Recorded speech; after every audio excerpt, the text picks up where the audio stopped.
కూడి వచ్చిన మీ అందరికీ ప్రభునామముల వందనాలు. యేసయ్య నామానికి స్తోత్రం కలుగును గాక. నిన్నటి దినాన యేసుతో నడుచుట అనే సిరీస్ని ప్రారంభించుకోవటం జరిగింది.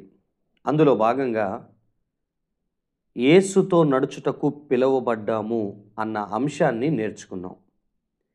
ఈరోజు మరొక అంశాన్ని ధ్యానం చేద్దాం. లెంట్ డేస్లో ఇది 30వ రోజు. యేసుతో నడుచుట అంటే అర్థం ఏంటి? యేసుతో నడుచుట అనే ఈ అంశం ఈ వారమంతా ధ్యానం చేసుకోబోతున్నాము గనుక యేసుతో నడుచుట అంటే ఏమిటో ఈ వారమంతా ప్రభు మనకు అర్థమయ్యేటట్లుగా బోధించునుగాక. రండి, రెండవ ప్రసంగంగా యోహాను గారు రాసినటువంటి మొదటి పత్రిక 2వ అధ్యాయం 6వ వచనాన్ని గమనిద్దాం. ఆయన యందు నిలిచి ఉన్నవాడనని చెప్పుకొనువాడు ఆయన ఎలాగు నడుచుకొనెనో అలాగే తానును నడుచుకొనబద్ధుడై ఉన్నాడు. ఈ మాటను అర్థం చేసుకునండి. ఆయన ఎలా నడుచుకున్నాడో అలాగే తానును నడుచుకొనబద్ధుడై ఉన్నాడు అని. యేసయ్యతో నడవడం అంటే యేసయ్య వలె నడవడం అన్నది అర్థం చేసుకునండి. ఈరోజు మన అంశం యేసయ్య వలె నడవడం, యేసయ్య వలె జీవించటం, వాక్ లైక్ జీసస్ అనేటటువంటి అంశాన్ని ఈరోజు మనం ధ్యానం చేద్దాం. యేసయ్య వలె మనం నడుచుకోవటం. అవును, ఇది దేవుని చిత్తం, ప్రభు యొక్క ఆలోచన కూడా అదే అయి ఉన్నదన్న సంగతిని మనం అర్థం చేసుకోవాలి. అందుకే పేతురు రాసినటువంటి మొదటి పత్రిక 2వ అధ్యాయం 21వ వచనంలో క్రీస్తు కూడా మీ కొరకు బాధపడి మీరు తన అడుగు జాడల యందు నడుచుకొనున్నట్లు మీకు మాదిరి ఉంచిపోయెను. మనం ఎలా నడుచుకోవాలి?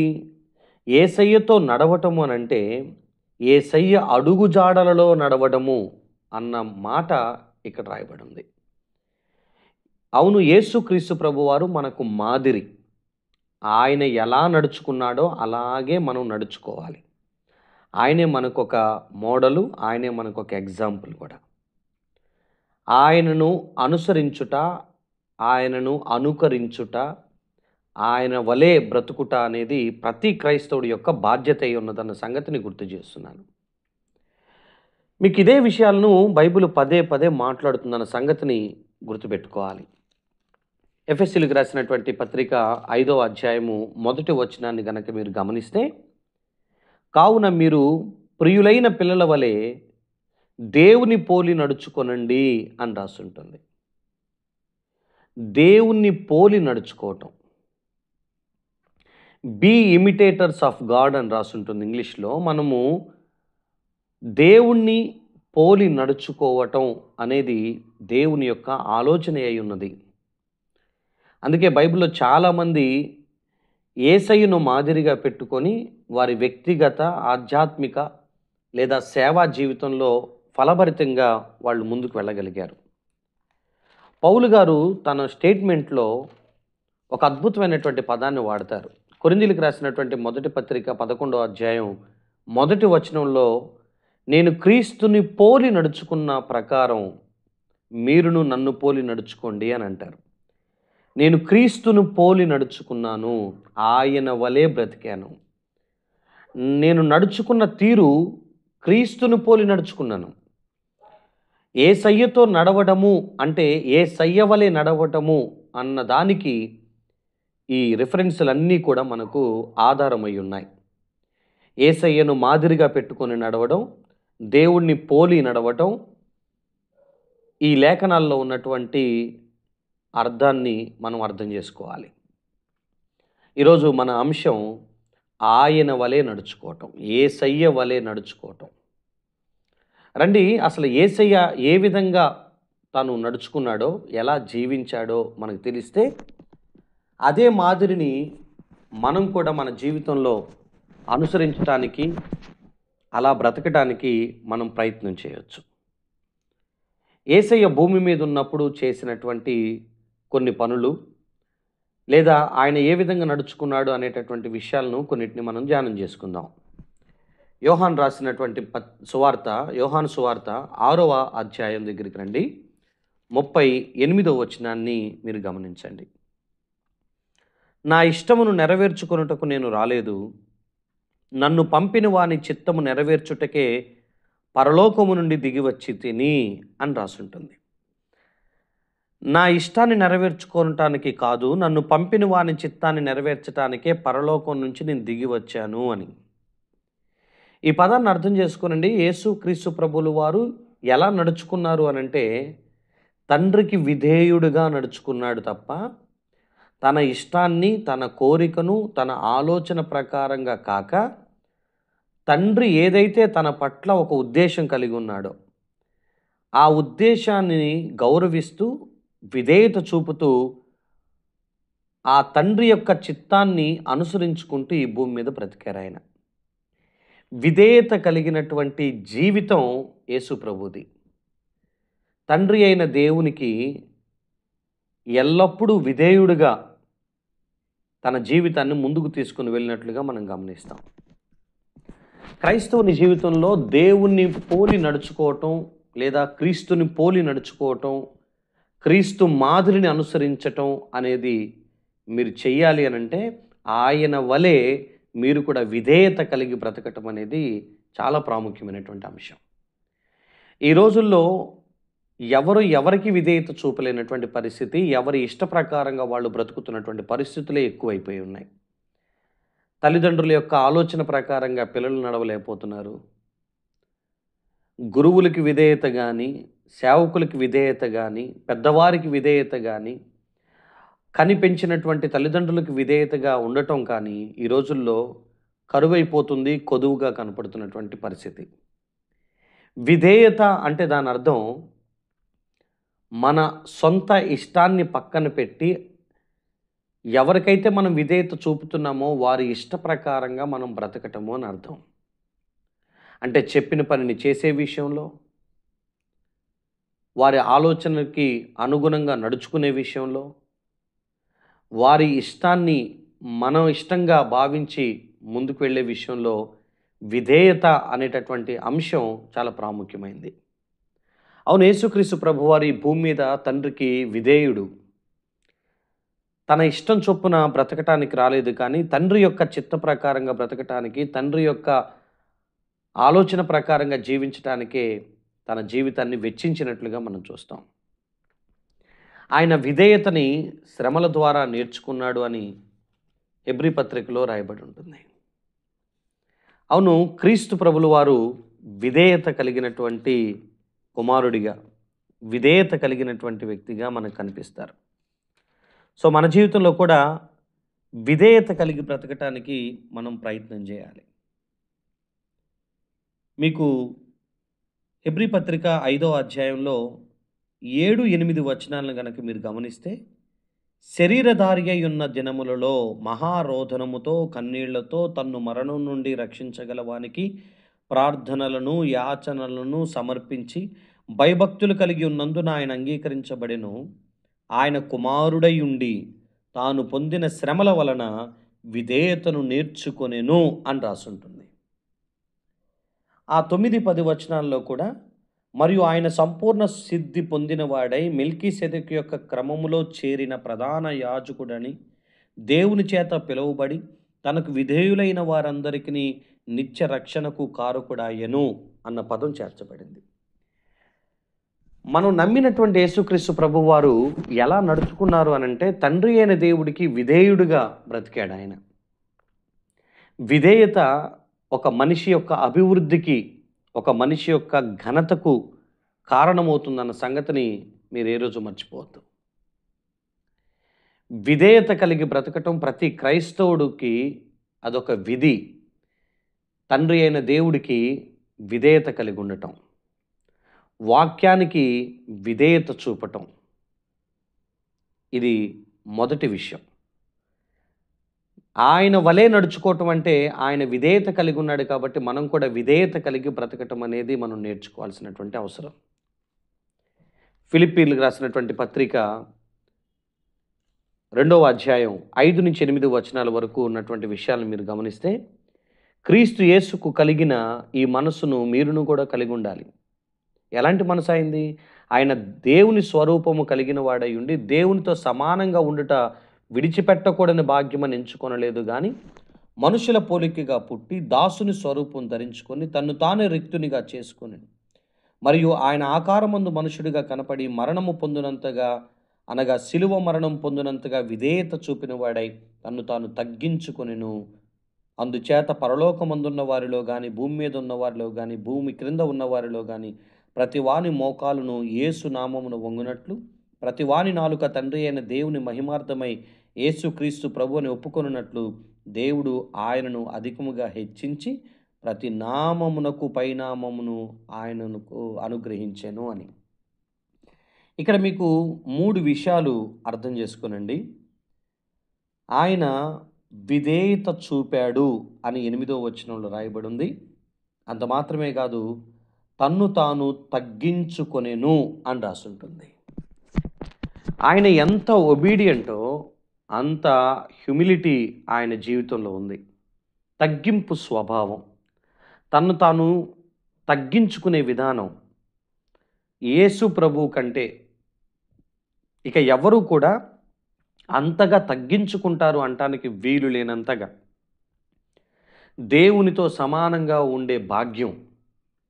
అయితే మనుషుల పోలికగా, దాసుని పోలికగా, తన్ను తాను రిక్తునిగా, ఏమీ లేనివాడిగా, వట్టివాడిగా ఈ భూమి మీద తన్ను తాను తగ్గించుకొని జన్మించిన విధానం. తగ్గింపు అనే అంశాన్ని ఉన్నత స్థాయిలో మనం అర్థం చేసుకోగలిగినటువంటి క్యారెక్టర్ భూమి మీద ఏదైనా ఉంది అనంటే అది యేసుక్రీస్తు ప్రభుల వారిదే. ఒక వ్యక్తి తన స్థాయిని తగ్గించుకొని రావటం అనేది చాలా అరుదుగా జరుగుతుంది. అలా ఎవరైనా చేశారు అనంటే ఎవరో కొందరు ఒక స్థాయి కలిగిన వాళ్ళు చేయగలుగుతారేమో కానీ, అందరికంటే పైనున్నటువంటి స్థానంలో ఉండి కూడా అందరికంటే తక్కువ స్థానంలోనికి తన్ను తాను తగ్గించుకొని రావటం అనేది గొప్ప విషయం. క్రైస్తవుల్లో ఉండాల్సినటువంటి లక్షణాల్లో తగ్గింపు అనేది చాలా ప్రధానం. ఈ రోజుల్లో మనకి తగ్గింపు లేకపోవటానికి, తగ్గించుకోలేకపోవటానికి చాలా కారణాలు ఉన్నాయి. నేను ఎందుకు తగ్గాలి? నా దగ్గర ఈ డబ్బు తక్కువైందా? నా దగ్గర చదువు తక్కువైందా? నా దగ్గర జ్ఞానం తక్కువగా ఉందా? నేను ఏ విషయంలో తక్కువగా ఉన్నానని ఇంకొకరి దగ్గర నేను తగ్గి బ్రతకాలి అనేటటువంటి పరిస్థితి ఉంది.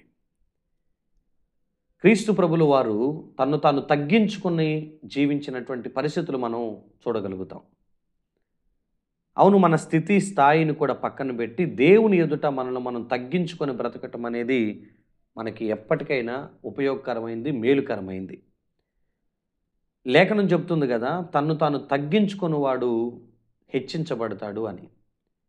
ఇక్కడ క్రీస్తు ప్రభులు వారు తగ్గించుకొని బ్రతికారు గనక తండ్రి అయిన దేవుడు ఆయనను అన్ని నామముల కంటే పైనామముగా, అందరికంటే ఉన్నత స్థితిలోనే ఆయనను ఆశీర్వదించినట్లుగా ఈ లేఖనాలు మనతో మాట్లాడతాయి. ఒకటి విధేయత, రెండోది తగ్గింపు. ఇప్పుడు ఆయన వలే బ్రతకాలి అనుకున్నప్పుడు ఆయనలో ఉన్నటువంటి రెండవ లక్షణం తగ్గింపు స్వభావం కలిగినట్టు. నువ్వు పనిచేసే చోట నీ యజమాని దగ్గర తగ్గించుకొని ఉండటం, విధేయత కలిగి ఉండటం, నీ ఇంటిలో తగ్గింపు కలిగి ఉండటం, విధేయత కలిగి ఉండటం, సంఘంలో, సమాజంలో తగ్గించుకొని బ్రతకటం అనేది మనకి ఎప్పటికీ ఘనతని తీసుకొచ్చి పెడుతుందన్న సంగతిని మీకు జ్ఞాపకం చేస్తున్నాను. లోకం ఈ మాటకి సమ్మతించినా సమ్మతించకపోయినా ప్రతి క్రైస్తవుడు తన్ను తాను తగ్గించుకొనుట అనేది యేసుక్రీస్తు ప్రభు వారి ద్వారా నేర్చుకోవాల్సినటువంటి అవసరత మనకుందన్న సంగతిని మీకు గుర్తు చేస్తున్నాను. మూడో విషయాన్ని ఇదే ఫిలిప్పీ పత్రిక 2వ అధ్యాయంలో 5-8 వచనాల వరకు చూస్తే, తనను తాను దేవుడికి అప్పగించుకున్నటువంటి స్థితి, సబ్మిషన్ అనేది ఇక్కడ చాలా క్లియర్గా అర్థమవుతుంది. తనను తాను అప్పగించుకున్నాడు ఆయన. తండ్రి అయిన దేవునికి, ఆయన యొక్క ఉద్దేశానికి తనను తాను అప్పగించుకున్నటువంటి స్థితి మీకు చాలా క్లియర్గా అర్థమవుతూ ఉంటుంది. అవును, ఎంత విధేయుడో, ఎంత తగ్గింపు కలిగిన వ్యక్తో, అంతగా తనను తాను అప్పగించుకున్న వ్యక్తి లేదా సమర్పణ కలిగినటువంటి వ్యక్తి తన జీవితాన్ని పానార్పణంగా అనేకుల రక్షణార్థమై తండ్రి అయిన దేవుడికి తనను తాను అప్పగించుకున్నాడు. రోమపత్రిక 12వ అధ్యాయంలో 1వ వచనంలో మీకు చక్కటి మాట కనపడుతుంది. కాబట్టి సహోదరులారా, పరిశుద్ధమును దేవునికి అనుకూలమునైన సజీవ యాగంగా మీ శరీరములను ఆయనకు సమర్పించుకొనుడని దేవుని వాత్సల్యమును బట్టి మిమ్మును బతిమాలుకొనుచున్నాను. ఇట్టి సేవ మీకు యుక్తమైనది. ఇక్కడ ఉన్నటువంటి పదం ఆయనకు సమర్పించుకొనుడి అనేటువంటి పదాన్ని మీరు జాగ్రత్తగా అర్థం చేసుకుంటే, సబ్మిషన్ అనేది ప్రతి క్రైస్తవుడి జీవితంలో కలిగి ఉండాల్సినటువంటి మరొక అద్భుతమైనటువంటి లక్షణం. ఇవన్నీ కూడా ప్రభువులో ఉన్నటువంటి లక్షణాలు. విధేయత, తగ్గింపు, సమర్పణ. సమర్పణ జీవితం అనేకులకు రక్షణార్థంగా మారుతుంది. దేవుని దృష్టిలో ఇంపైన కార్యంగా అది ఉంటుంది. ఇది పరిశుద్ధమును అనుకూలమునైనటువంటి సజీవ యాగం, మన శరీరాలను ఆయనకు సమర్పించుకోవటం, మన జీవితాన్ని దేవుడికి అప్పగించుకోవటం. ప్రభువా, నీ ఆలోచన ప్రకారంగా నా జీవితం ఉండునట్లు నా జీవితాన్ని నీ పాదాల దగ్గర పెడుతున్నానని చెప్పటం. Submission life. ఎప్పుడైతే మనల్ని మనం దేవునికి అప్పగించుకుంటామో, దేవునికి మనం అందుబాటులో ఉండగలిగితే ఖచ్చితంగా ఆయన బహుబలమైన పరిచర్య మన ద్వారా జరిగించుకుంటారు. ఆయన చిత్తాన్ని మన ద్వారా ఈ భూమి మీద నెరవేర్చుకుంటారు. ఈ మాటలు వింటున్నటువంటి మీరందరూ కూడా సమర్పించుకోవటం దేవుడికి, అప్పగించుకోవటం దేవుడికి అనేది మనం జరిగించాలి. అందుకే పౌలు గారు గలతీ పత్రిక 2వ అధ్యాయం 20వ వచనంలో ఒక అద్భుతమైనటువంటి పదాన్ని ఆయన వాడతారు. నేను క్రీస్తుతో కూడా సిలువ వేయబడి ఉన్నాను, ఇకను జీవించువాడును నేను కాదు, క్రీస్తే నా యందు జీవించుచున్నాడు. నేనిప్పుడు శరీరమందు జీవించుచున్న జీవితం నన్ను ప్రేమించి నా కొరకు తన్ను తాను అప్పగించుకొనిన దేవుని కుమారుని అందరి విశ్వాసం వలన జీవిస్తున్నాను అని. నేను అప్పగించుకోవాలి, నన్ను నేను సమర్పించుకోవాలి అని అంటే పౌలు గారు చెప్పిన ఆన్సర్ ఏంటంటే, నా కొరకు తన జీవితాన్ని అప్పగించుకున్న దేవునికి నా జీవితాన్ని నేను అప్పగించుకుంటున్నాను అని.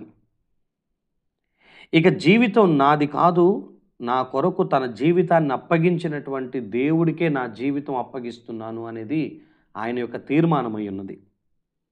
ఒకటి విధేయత, రెండోది తగ్గింపు, మూడోది మనల్ని మనం దేవునికి అప్పగించుకొనుట అనేది యేసు ప్రభువులో ఉన్నటువంటి లక్షణం. కనుక ఆయన వలె మనం కూడా జీవించబద్దులమై ఉన్నాం. మరొక విషయాన్ని జ్ఞాపకం చేస్తున్నాను. యేసుక్రీస్తు ప్రభులు వారు చాలా ప్రేమ కలిగినటువంటి వాడు, చాలా దయాగుణం కలిగినటువంటి వ్యక్తిగా మనకు కనిపిస్తాడు.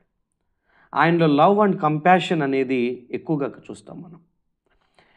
యోహాను సువార్త 13వ అధ్యాయంలో మీకు శిష్యుల యొక్క పాదాలను కడుగుతూ వారితో చెప్పినటువంటి సందేశం మనందరికీ గుర్తుండొచ్చు. 34వ వచనాన్ని కనుక మీరు గమనిస్తే 13వ అధ్యాయం 34వ వచనంలో, మీరు ఒకరినొకరు ప్రేమించాలి అని మీకు క్రొత్త ఆజ్ఞ ఇస్తున్నాను. నేను మిమ్మును ప్రేమించాను కదా, అలాగే మీరును ఒకరినొకరు ప్రేమించాలి. ప్రేమ చూపటం అనేది క్రియారూపకంగా చేసి చూపించినటువంటి విధానం యేసు ప్రభు వారికి సొంతం. ఆయన ఇతరులను ప్రేమించే లక్షణం కలిగినటువంటి విధానం మనం చూడగలుగుతాం. తండ్రి అయిన దేవునికి, కుమారుడైన క్రీస్తు ప్రభుల వారికి ఉన్నటువంటి లక్షణం ప్రేమించుట. మనం యోహాను 3:16లో ఉన్న పదం మనకు తెలుసు, దేవుడు లోకాన్ని ఎంతో ప్రేమించాడు అని. యోహాను 3:16 ఎలా అయితే ఉందో, మొదటి యోహాను 3:16లో క్రీస్తు ప్రేమ ప్రాణం పెట్టేంతగా ఎలా చూపించిందో అక్కడ రాయబడి ఉంటుంది. ఈ పదాలను బట్టి ప్రేమ కలిగిన తత్వం యేసు ప్రభులో ఉంది. మనం కూడా మన పొరుగు వారిని ప్రేమించుట అనేటటువంటి లక్షణం కలిగి ఉండాల్సిన అవసరం ఉంది. ఆయన వలే బ్రతకాలి అనంటే ఆయన ప్రేమతత్వం కలిగినటువంటి విధానం ఉంది గనక మనం కూడా ప్రేమ కలిగిన వారమే బ్రతకాలి. అంత మాత్రమే కాదు, ఆయన ప్రజలను చూసి కనికరపడేటటువంటి లక్షణం ఆయనలో ఉంది. ఆకలితో వాళ్ళు ఉన్నారు, వారికి మీరే రొట్టెలు పెట్టండి అని చెప్పినప్పుడు, లేదా కాపర్లేని గొర్రెలుగా ఉన్నారని వారిని చూసి కనికరపడినప్పుడు, ఆయనలో ఉన్నటువంటి జాలి గుణం, దయాగుణం మనం అర్థం చేసుకోగలుగుతాం. ఆయన ఇంత ప్రేమ కలిగిన వాడు, అంత జాలిపరుడు, అంత దయగలిగినటువంటి తండ్రి ఆయన. ఆయన వలె బ్రతకాలి అని అనుకుంటే మనం కూడా జాలి, దయ అనేటటువంటి లక్షణాలను మన జీవితంలో కలిగి ఉండాల్సినటువంటి అవసరం ఎంతైనా ఉంది. అంత మాత్రమే కాదు, ఆయనలో ఉన్నటువంటి మరొక లక్షణం పేతురు రాసినటువంటి మొదటి పత్రిక మొదటి అధ్యాయంలో 14వ వచనంలో రాయబడినటువంటి పదాన్ని కనుక మీరు గమనిస్తే, ఆయన పరిశుద్ధుడై ఉన్న ప్రకారం మీరును పరిశుద్ధులై ఉండాలి. నేను పరిశుద్ధుడిని గనక మీరు కూడా పరిశుద్ధులై ఉండాలి. అవును, ఆయన పవిత్ర జీవితాన్ని జీవించినటువంటి విధానం ఆయన జీవితంలో మనం చూస్తాం. ప్రతి క్రైస్తవుడు ఆయన వలె నడవాలి అని అనుకున్నప్పుడు ఆయన ఎంత పరిశుద్ధంగా జీవించాడో మనం కూడా మన యొక్క దేహాలను పవిత్రంగా కాపాడుకోవటం అనేది చాలా ప్రాముఖ్యమైనటువంటి అంశం. ఇది దేవుని చిత్తం కూడా. తెస్సలోనికీయులకు రాసినటువంటి మొదటి పత్రిక 4వ అధ్యాయం 3వ వచనాన్ని చూస్తే, మీరు పరిశుద్ధులగుటయే అనగా మీరు జారత్వానికి దూరంగా ఉండటమే దేవుని చిత్తం. దేవుని చిత్తం ఏంటి అనంటే, ఇదిగో 4, 5 వచనాలు కూడా చూస్తే, మీలో ప్రతివాడు దేవుని ఎరుగని అన్యజనుల వలె కామాభిలాష యందు కాక పరిశుద్ధత యందు ఘనత యందును తన తన ఘటమును ఎట్లు కాపాడుకొనవలెనో అది ఎరిగి ఉండటయే దేవుని చిత్తము అని రాసుంటుంది. అవును, దేవుని చిత్తం మనం పరిశుద్ధంగా జీవించటం, దేవుని చిత్తానుసారంగా మన జీవితాన్ని ముందుకు తీసుకొని వెళ్ళటం. అంత మాత్రమే కాదు, ఆయన ఎంత పరిశుద్ధుడో ఆయన అంత ప్రార్థనాపరుడు కూడా. మనం గమనిస్తాం, 40 రాత్రులు 40 పగళ్ళు ఆయన అరణ్యంలో ప్రార్థన చేసుకున్నట్లు. మార్కు 1:35లో ఇంకా తెల్లవారుచుండగానే చీకటి ఉండగానే అరణ్యంలోనికి వెళ్ళి ప్రార్థన చేసుకున్నట్లు, రాత్రంతా ప్రార్థనలో గడిపినట్టు, గెత్సెమనే తోటలో ఆయన ప్రార్థన చేసుకుంటున్నట్లు, ప్రజలందరినీ పంపించి వేసి శిష్యులను అద్దరికి వెళ్ళమని చెప్పి సాయంకాలం వరకు ఆయన కొండకు వెళ్ళి ప్రార్థన చేసుకున్నట్లుగా బైబిల్లో చాలా విషయాల్లో ప్రభువారి యొక్క ప్రార్థనా జీవితం మనకు అర్థమవుతుంది. ఆయన విధేయత కలిగిన వాడు, ఆయన తగ్గింపు స్వభావం కలిగిన వాడు, ఆయన సమర్పణ జీవితం కలిగిన వాడు, ప్రేమ కలిగినటువంటి వాడు, లేదా ఆయన జాలి దయాగుణం కలిగినటువంటి విధానం ఆయనలో ఉంది. పరిశుద్ధ జీవితాన్ని జీవించినటువంటి వ్యక్తిత్వం ఉంది. అంత మాత్రమే కాదు, ప్రార్థనా జీవితం కలిగినటువంటి విధానం ఆయనలో ఉంది.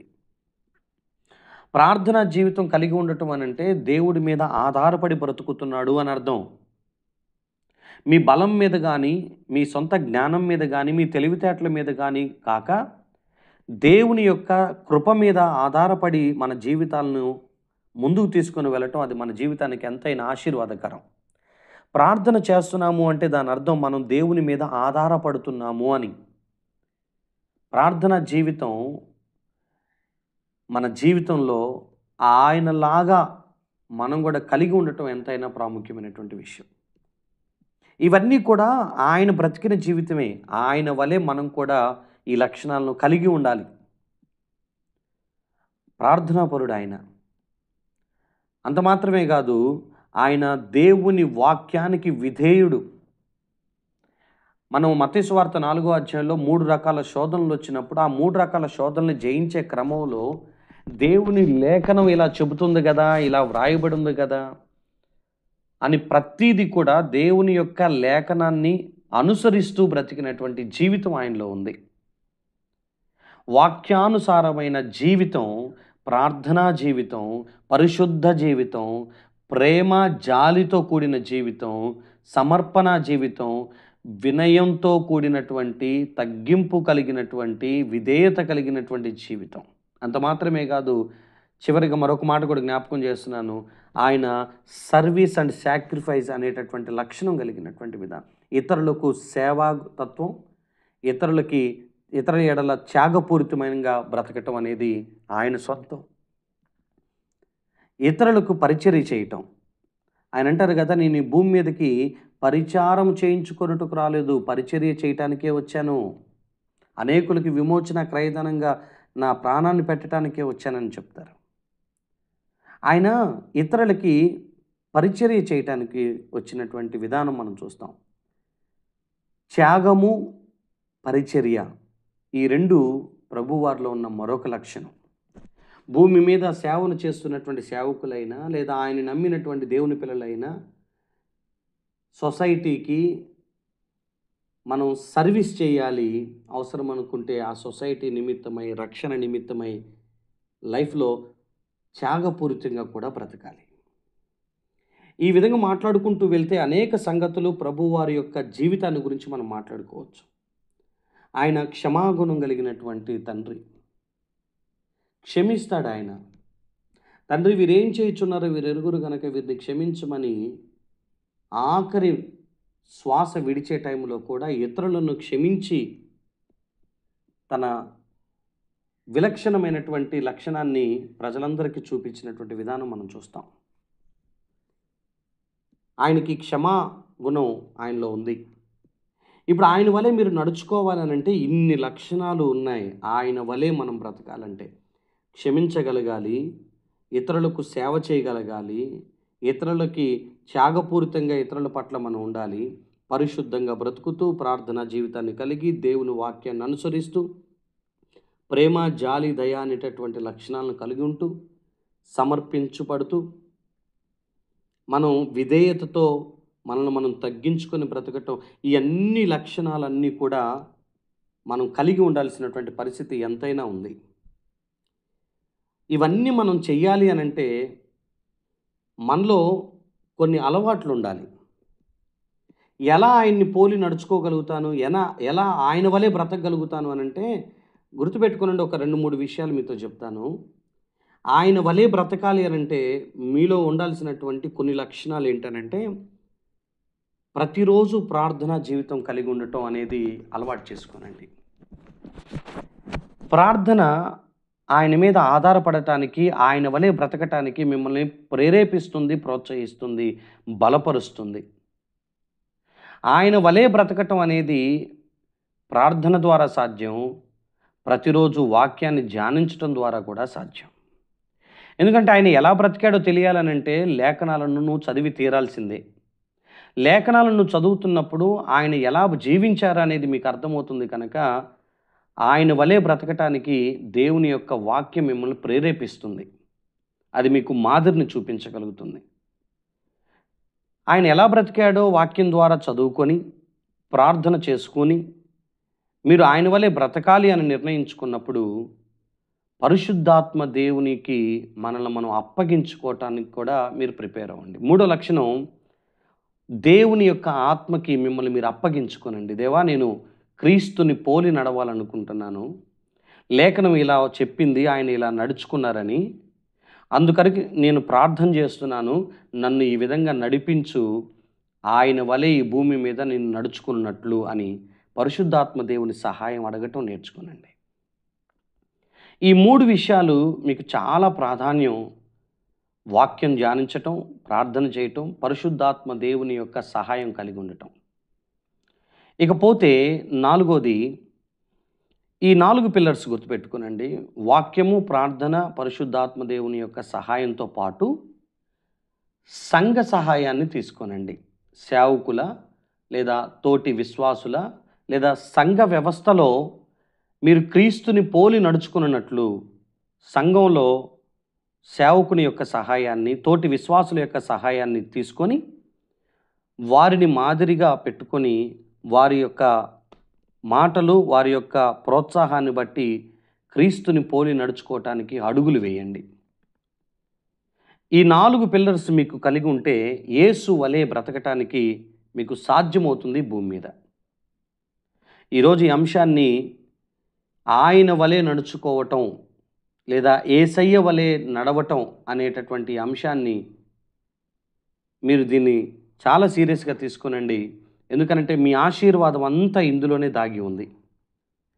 ఆయనతో నడవటం అనంటే ఆధ్యాత్మిక జీవితంలో వేసే ఆ ప్రతి అడుగు కూడా ఆయనను పోలి నడుచుకోవాల్సిందే. రేపటి దినాన యేసుతో నడవటం అంటే అర్థమేంటో మూడవ ప్రసంగంలో మరొక అంశాన్ని మీతో మాట్లాడతాను.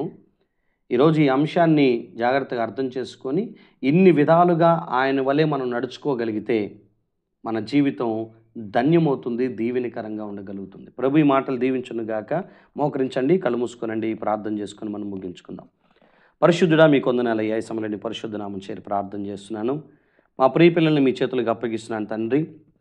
యేసుతో నడుచుట అనే ఈ సిరీస్లో యేసయ్యతో నడవటము అంటే యేసయ్య వలె నడవటం అని మీరు మాతో మాట్లాడిన ప్రతి మాట కొరకే వందనాలు తెలియపరుస్తున్నాను. నిజమే ప్రభువా, మేము మిమ్మల్ని పోలి నడవాలి, మిమ్మల్ని అనుసరించాలి, మిమ్మల్ని మాదిరిగా పెట్టుకోవాలి. తద్వారా భూమి మీద నీకు సాక్షులంగా మేము జీవించగలుగుతాం. అయ్యా, మీలో ఇన్ని లక్షణాలు ఉన్నాయన్న సంగతిని మేము గుర్తించలేకపోతున్నాం. అందుకే మిమ్మల్ని అనుసరించలేకపోతున్నాం. నీలో విధేయత ఉంది, నీలో తగ్గింపు ఉంది, నీలో సమర్పించుకునే విధానం ఉంది. వాక్యాన్ని అనుసరించగలిగిన, ప్రార్థనతో దేవుడి మీద ఆధారపడగలిగిన, పరిశుద్ధ జీవితాన్ని జీవించగలిగిన, క్షమించే లక్షణాన్ని, ఇతరులకు సర్వీస్ చేస్తూ వారి కొరకు సాక్రిఫైస్ అయినటువంటి పరిస్థితుల్ని, ప్రేమ జాలి కలిగినటువంటి లక్షణాలను మీరు కలిగి ఉన్నారు. వీటి ప్రకారంగా మా జీవితాలు ఉండునట్లుగా ఈ లక్షణాల వలె మా జీవితంలో కూడా మిమ్మల్ని మాదిరిగా పెట్టుకొని ఈ లక్షణాలన్నీ కలిగి ఉండేటట్లుగా సహాయం చేసి మీ నామానికి ఘనత తెచ్చుకొనమని యేసయ్య నామములో ప్రార్థన అడిగి పొందుకొనుచున్నాము తండ్రి. ఆమేన్.